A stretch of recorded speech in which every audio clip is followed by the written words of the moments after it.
Hi welcome back to our channel. ఈరోజు మనం ఈ వీడియోలో ఎస్ఎఫ్ఎం నుంచి యూనిట్ 2లో top 2 theory questions last minute revision చేసుకుందాం. ఓకేనా? సో క్విక్‌గా చెప్తా. మంచిగా అర్థమయ్యేటట్టు చెప్తా. మంచిగా వినండి. ఓకేనా? సో ఇవి 2 మెయిన్ క్వెషన్స్. ఇవి కొద్దిగా మంచిగా ప్రిపేర్ అవ్వండి. దీంట్లో నుంచి వచ్చే ఛాన్స్ ఉంటది. ఓకేనా? ఇక్కడ చూడండి ఫస్ట్ వన్ వచ్చేసి what is probability distributions, explain probability distribution functions along with its properties and types. So ఇక్కడ ప్రాబబిలిటీ అంటే ఏంటి? ప్రాబబిలిటీ డిస్ట్రిబ్యూషన్ అంటే ఏంటి? And probability distribution functions along with it properties and types అడుగుతున్నారు. ఓకేనా? So first of all probability అంటే ఏంటి చూసుకుందాం. Probability distribution is a statistical function which shows the probability of the occurrence of each possible value of a random variable. అంటే ఏంటి? ఇక్కడ probability distribution అంటే random variable కి ప్రతి పాసిబుల్ వాల్యూకి ప్రాబబిలిటీ అసైన్ చేయడం అనమాట. ఓకే, రాండమ్ వేరియబుల్ కి ప్రతి పాసిబుల్ వాల్యూకి ప్రాబబిలిటీ అసైన్ చేయడమే ప్రాబబిలిటీ డిస్ట్రిబ్యూషన్ అంటారు.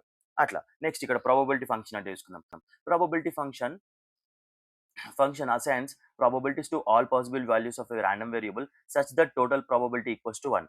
ఏంటి ఇక్కడ ప్రాబబిలిటీ డిస్ట్రిబ్యూషన్ ఫంక్షన్ అంటే ప్రాబబిలిటీ డిస్ట్రిబ్యూషన్ ఫంక్షన్ లో అన్ని ప్రాబబిలిటీ సమ్ ఎప్పుడు 1 ఉంటుంది అనమాట. అన్ని కలిపితే సమ్ వచ్చేసి 1 ఉంటుంది అనమాట. అట్లా నెక్స్ట్ ఇక్కడ ప్రాపర్టీస్ తీసుకుందాం. ఫస్ట్ వన్ వచ్చేసి probability values lies between the 0 and 1. ఏంటి ప్రాబబిలిటీ వాల్యూ వచ్చేసి 0 అండ్ 1 మధ్యలో ఉంటుంది అనమాట. Next some of all probabilities equals to 1. ఏంటి మొత్తం ప్రాబబిలిటీస్ ని యాడ్ చేస్తే 1 వస్తుంది. ఓకే, నెక్స్ట్ థర్డ్ పాయింట్ తీసుకుందాం. Probability of impossible event is 0. ఏంటి ఇంపాసిబుల్ ఈవెంట్ ఈస్ 0 అనమాట. నెక్స్ట్ ఫోర్త్ వన్ వచ్చేసి probability half sure event is 1.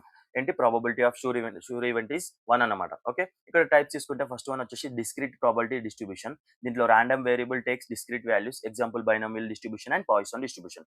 ఏంటి డిస్క్రీట్ ప్రాబబిలిటీ డిస్ట్రిబ్యూషన్లో ఏముంటాయి? డిస్క్రీట్ వాల్యూస్ ఉంటాయి అనమాట. ఎగ్జాంపుల్ తీసుకుంటే బైనామియల్ అలాగే poison distribution. Okay, next continuous probability function. Random variable takes continuous sales అంటే ఏంటి? కంటిన్యూస్ సేల్స్ ఉంటాయంట. ఎగ్జాంపుల్ వచ్చేసి నార్మల్ డిస్ట్రిబ్యూషన్ లాగా రాసుకోవాలి. ఇదన్నమాట, ఇది గుర్తుంచుకోండి. ఇవి మెయిన్ పాయింట్స్. వీటిని మీరు ఎలాబరేట్ చేసుకొని రాయొచ్చు. ఓకే, సెకండ్ క్వశ్చన్ తీసుకుందాం.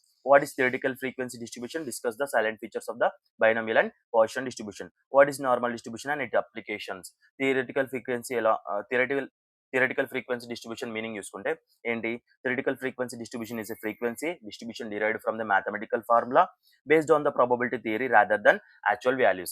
Silent features of the binomial distribution చూసుకుంటే ఫస్ట్ వన్ వచ్చేసి discrete distribution, సెకండ్ వన్ వచ్చేసి fixed number of trials, third one వచ్చేసి 2 possible outcomes in each trial, fourth one వచ్చేసి constant probability of the success, fifth one వచ్చేసి independent trials. అంటే ఏంటి?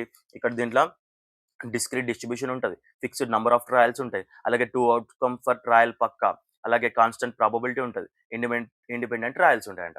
అట్లా next ఇక్కడ salient features of the poison distribution చూసుకున్నాం. Discrete distribution used for the rare events, mean is equals to variance, no fixed number of trials, probability depends on the average rate. ఏంటి ఇక్కడ discrete distribution ఉంటుంది, ఏం చేస్తుంది మళ్ళీ rare events కోసం use చేస్తుంది, అలాగే మీన్ ఈక్వల్స్ టు వేరియన్స్ ఉంటుంది, అలాగే ఫిక్స్డ్ ట్రయల్స్ ఉండవు అనమాట. ఇంతకుముందు మనకు దీంట్లో ఇక్కడ మనకు బైనామియల్ డిస్ట్రిబ్యూషన్లో ఏంటి? ఫిక్స్డ్ ఉంటాయి, కానీ ఇక్కడ ఫిక్స్డ్ ఉన్నాయన్నమాట. అట్లా ఇంకా probability depends on average rate అట్లా అనమాట. ఇక్కడ నెక్స్ట్ నార్మల్ డిస్ట్రిబ్యూషన్ అంటే చూసుకుందాం. నార్మల్ డిస్ట్రిబ్యూషన్ అంటే continuous distribution, bell shaped curve ఉంటుంది, సిమెట్రికల్ గా ఉంటుందంట. అట్లా దాన్నే నార్మల్ డిస్ట్రిబ్యూషన్ అని చెప్పేసి అంటారు. అప్లికేషన్ చూసుకుంటే used in quality control, applied in performance appraisal, used in forecasting and planning, helpful in standardization of data, used in business and economics analysis. తర్వాత ఏంటి? ఇంతే.